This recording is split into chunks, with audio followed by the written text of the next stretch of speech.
क्या तुमने कभी गौर किया है, कुछ लोग कमरे में आते ही हवा बदल जाती है। वे ज्यादा बोलते नहीं, वे समझाते नहीं, वे किसी से तर्क नहीं करते, बस उनकी उपस्थिति ही सब कुछ बदल देती है। ऐसा क्यों होता है? क्योंकि उनके भीतर एक शक्ति है। वह शक्ति है मौन की शक्ति। दुनिया हमें हमेशा शोर करना सिखाती है, हमेशा बोलो, हमेशा जवाब दो, हमेशा अपनी सफाई दो। लेकिन ध्यान से देखो, जितना तुम बोलते जाते हो उतना ही तुम कमजोर होते जाते हो, क्योंकि हर शब्द तुम्हारी ऊर्जा लेकर बाहर चला जाता है। लोग तुम्हें पकड़ते हैं तुम्हारी प्रतिक्रिया से, कभी तुम्हारे गुस्से से, कभी तुम्हारे डर से, कभी तुम्हारे तुरंत हां कह देने की आदत से। सोचो, अगर अचानक तुम प्रतिक्रिया देना बंद कर दो तो क्या होगा? अगर तुम हर बहस से खुद को खींच लो, अगर तुम हर उकसावे पर चुप रह जाओ, अगर तुम हर छोटी बात का जवाब देने की बजाय मौन चुन लो, तभी असली खेल शुरू होता है। क्योंकि जब तुम उपलब्ध रहना छोड़ देते हो भावनाओं में, शब्दों में, मन और शरीर दोनों से, तो लोगों के हाथ से तुम्हें नियंत्रित करने का साधन निकल जाता है। जिस दिन तुम यह डोरियां काट देते हो, उस दिन खेल बदल जाता है। उस दिन लोग पहली बार महसूस करते हैं कि उन्होंने तुम्हें कभी समझा ही नहीं था। लेकिन यहां एक सवाल है, कौन घबराता है जब तुम अचानक मौन हो जाते हो? कौन बेचैन हो उठता है जब तुम जवाब नहीं देते? कौन बार बार कोशिश करता है कि तुम्हें उकसाकर वही पुराना भावनात्मक खेल निकाल ले? याद रखना, यह सब उनके बारे में बहुत कुछ बता देता है, तुम्हारे बारे में भी। असल में अब तक तुम अपनी ऊर्जा ऐसे लोगों पर खर्च करते आए हो जो उसके योग्य ही नहीं थे। हर बार तुरंत जवाब देकर तुमने अपनी शक्ति उनके हाथों में सौंप दी। हर बार भावनात्मक प्रतिक्रिया देकर तुमने अपना ही खून जलाया। और दिन के अंत में तुम्हारे पास क्या बचता है? थकान, चिड़चिड़ापन और एक खालीपन जिसे तुम शब्दों में नहीं कह पाते। लेकिन असली सवाल है, तुम्हारा समय, तुम्हारी ऊर्जा, तुम्हारा ध्यान किसके लिए है? क्या वाकई उन लोगों के लिए जो सिर्फ तुम्हें इस्तेमाल करना जानते हैं, या फिर तुम्हें पहले खुद को चुनना चाहिए? महान संतों ने कहा है, सच्चा अनुशासन है स्वयं को पहचानना।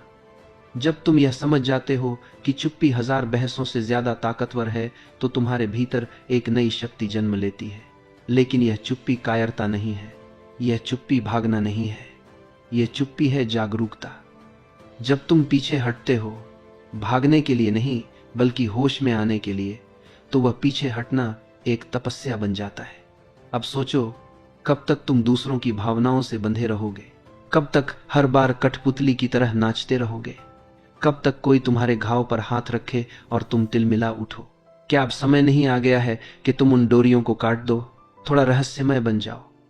क्योंकि जिस दिन तुम हमेशा उपलब्ध रहना बंद कर दोगे, उसी दिन से सब कुछ बदलना शुरू हो जाएगा। बचपन से हमें यही सिखाया गया है, हमेशा हां बोलो, सबको खुश रखो, जल्दी जवाब दो, लोग नाराज ना हो। धीरे धीरे हमें यह भ्रम दिया गया कि हमारी कीमत सिर्फ इसी में है कि हम कितने उपलब्ध हैं। लेकिन सच्चाई बिल्कुल उलटी है। बहुत अधिक उपलब्ध होना कोई पुण्य नहीं है, यह तो कैद खाना है। जितना तुम उपलब्ध होते हो, उतना ही तुम दूसरों के हाथों का खिलौना बन जाते हो। लोग तुम्हें एक बटन की तरह इस्तेमाल करते हैं।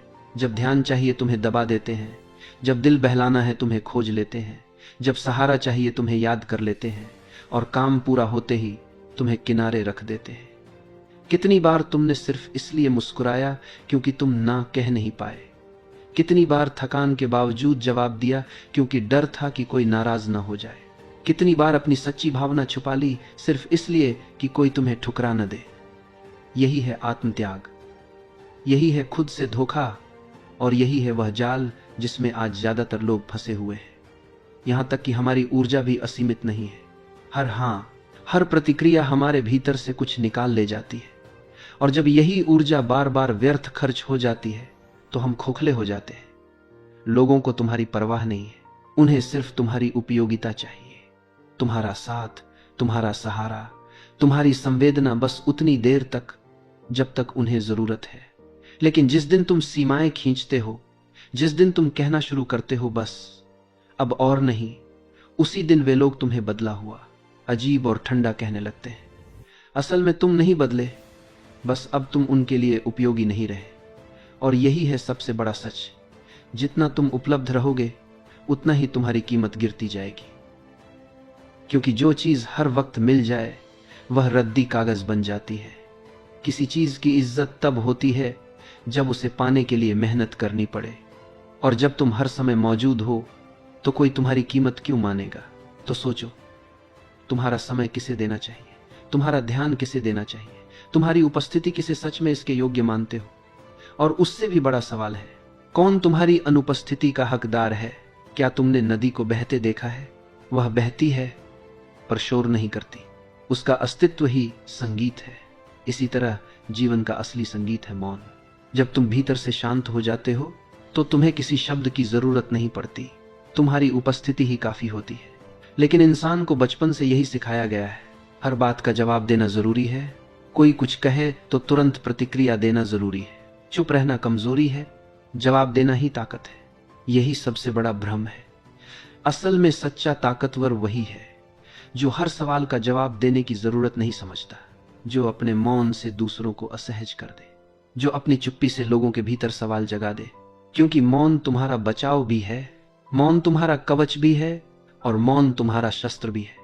लोग तुम्हें उकसाते हैं ताकि तुम बोलो, ताकि वे तुम्हारे शब्दों को पकड़कर तुम्हें नचा सके। लेकिन अगर तुमने बोलना ही छोड़ दिया तो, अगर तुमने मुस्कुराकर चुप रहना सीख लिया तो, तब उन्हें लगेगा जैसे दीवार से टकरा गए हो। वे जितना कोशिश करेंगे तुम्हें छेड़ने की, तुम उतना ही शांत रहोगे। ये वही शक्ति है जो एक तपस्वी के भीतर जन्म लेती है। ध्यान से देखो, जिन्हें हम संत कहते हैं, उन्होंने जीवन भर बहुत कम बोला, क्योंकि उन्होंने समझ लिया था कि सच्चा उत्तर शब्दों में नहीं बल्कि मौन में है। जब तुम चुप रहते हो तो सामने वाला बेचैन हो जाता है। वह सोचता है, क्यों यह मुझे जवाब नहीं दे रहा, क्यों यह मेरे हिसाब से नहीं नाच रहा। और तभी वह पहली बार देख पाता है कि उसका नियंत्रण अब तुम्हारे ऊपर नहीं रहा। लोग तुम्हें उतना ही इस्तेमाल कर सकते हैं जितना तुम उपलब्ध हो। अगर तुम खुद को रोक लो, अगर तुम अपनी ऊर्जा बचा लो, तो उनका खेल वहीं खत्म हो जाता है। लेकिन यहां मुश्किल है, हम मौन को बोझ समझ लेते हैं। हमें डर लगता है कि लोग हमें अकेला छोड़ देंगे, हमें डर है कि कहीं हम असामाजिक न कहलाएं, हमें डर है कि कहीं लोग हमें ठंडा और कठोर न समझें। लेकिन यह डर तुम्हारे मन का भ्रम है, क्योंकि मौन कोई कैद नहीं है, मौन तो आजादी है। मौन तो तुम्हें खुद से जोड़ता है। कभी रात को अकेले बैठकर देखना, चारों तरफ अंधेरा होगा, दूर कहीं झींगुर गा रहे होंगे, हवा पेड़ों से टकरा रही होगी। उस मौन में बैठना, पहली बार तुम देखोगे कि यह चुप्पी बोझ नहीं है, यह तो अमृत है। और जब तुम यह अमृत पी लोगे तो फिर शब्दों की भीड़ तुम्हें थकाने लगेगी।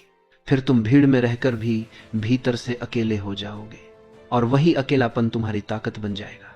सोचो, अब तक तुमने कितने साल सिर्फ दूसरों को खुश करने में गंवाए हैं। कितनी बार अपनी सच्चाई दबा दी ताकि सामने वाला नाराज न हो।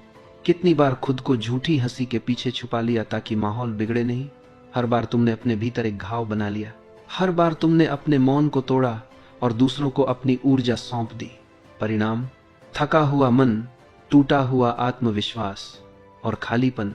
लेकिन जिस दिन तुम ठान लेते हो कि अब तुम अपनी चुप्पी को तोड़ोगे नहीं बल्कि उसे अपनाओगे, उसी दिन से हीलिंग शुरू हो जाती है।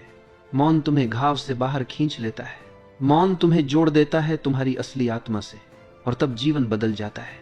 तुम दूसरों की नजरों में अजीब लगोगे।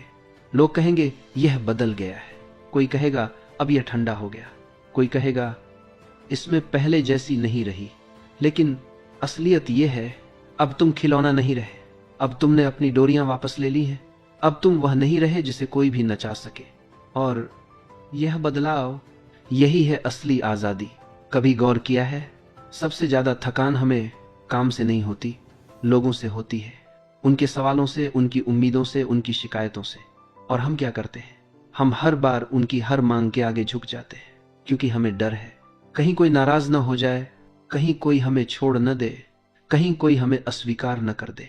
लेकिन याद रखना, जिस दिन तुम ना कहना सीख जाते हो, उसी दिन तुम्हारी असली यात्रा शुरू होती है। ना सिर्फ एक शब्द नहीं है, ना एक क्रांति है, ना तुम्हारी आत्मा की रक्षा है, ना तुम्हारी सीमाओं का ऐलान है। तुम सोचो, अगर हर कोई तुम्हें खींचता रहे तो तुम्हारे पास खुद के लिए क्या बचेगा। अगर तुम हर किसी को खुश करने में लगे रहो तो तुम्हारी खुशी कहां जाएगी। लोग हमेशा चाहते हैं कि तुम उनके हिसाब से जियो। वे चाहते हैं कि तुम हां कहो, क्योंकि तुम्हारी हां उनके लिए सहूलियत है, लेकिन तुम्हारी ना वह उनकी सुविधा को तोड़ देती है। इसलिए वे तुम्हें सेल्फिश कहेंगे। वे कहेंगे तुम बदल गए। वे कहेंगे अब तुम कोल्ड हो गए हो। लेकिन असलियत यह है, अब तुम जाग गए हो। अब तुमने अपनी ऊर्जा को बचाना शुरू कर दिया है। याद रखो, ऊर्जा वही है जो तुम्हें जीवन देती है। तुम्हारी हर प्रतिक्रिया, हर बहस, हर कृत्रिम मुस्कान, सब तुम्हारी ऊर्जा खा जाते हैं। और जब ऊर्जा चूर जाती है तो तुम्हारे पास कुछ भी नहीं बचता। इसलिए सबसे बड़ी बुद्धिमानी यही है कि तुम अपनी ऊर्जा उन चीजों पर खर्च करो जो तुम्हें ऊंचाई दे, जो तुम्हें भीतर से पोषण दे। लेकिन समस्या यह है कि हम दूसरों के अप्रूवल पर जीते हैं। हम चाहते हैं कि सब हमें अच्छा समझे। हम चाहते हैं कि सब हमें स्वीट कहे। हम चाहते हैं कि कोई भी हमें नापसंद न करे। और यही हमारी कैद है। स्वतंत्रता का पहला कदम है स्वीकृति की भूख से मुक्त होना। सोचो, अगर तुम्हें किसी की भी स्वीकृति की जरूरत न हो तो तुम कितने हल्के हो जाओगे। फिर तुम्हें अपनी सच्चाई कहने में डर नहीं होगा। फिर तुम्हें ना बोलने में डर नहीं होगा। फिर तुम्हें अपनी चुप्पी चुनने में डर नहीं होगा। यहां पर मौन तुम्हारा सबसे बड़ा साथी बन जाता है, क्योंकि मौन तुम्हें अलग कर देता है भीड़ से। भीड़ जहां गपशप में डूबी है, जहां लोग हर छोटी बात पर चिल्ला रहे हैं, वहां तुम्हारा मौन एक पहाड़ की तरह खड़ा होता है। लोग डरते हैं उस मौन से, क्योंकि मौन उन्हें आईना दिखा देता है। मौन उन्हें उनकी असली कमजोरी से सामना करवा देता है। जब तुम मौन हो जाते हो तो सामने वाला अपना ही शोर सुनने लगता है। उसे एहसास होता है कि उसका पूरा अस्तित्व सिर्फ प्रतिक्रियाओं पर टिका है, और तभी तुम्हारा मौन उसकी सबसे बड़ी चुनौती बन जाता है। लेकिन यह मौन तभी ताकतवर है जब वह भीतर से आता है। अगर तुम सिर्फ गुस्से में चुप हो गए तो वह मौन नहीं है। अगर तुम डर से चुप हो गए तो वह मौन नहीं है। सच्चा मौन वही है जहां तुम पूर्ण जागरूक हो, जहां तुम जानबूझकर शब्दों की बजाय शांति चुनते हो, जहां तुम प्रतिक्रिया की बजाय धैर्य चुनते हो। याद रखना, मौन भागना नहीं है। मौन तो सबसे गहरी उपस्थिति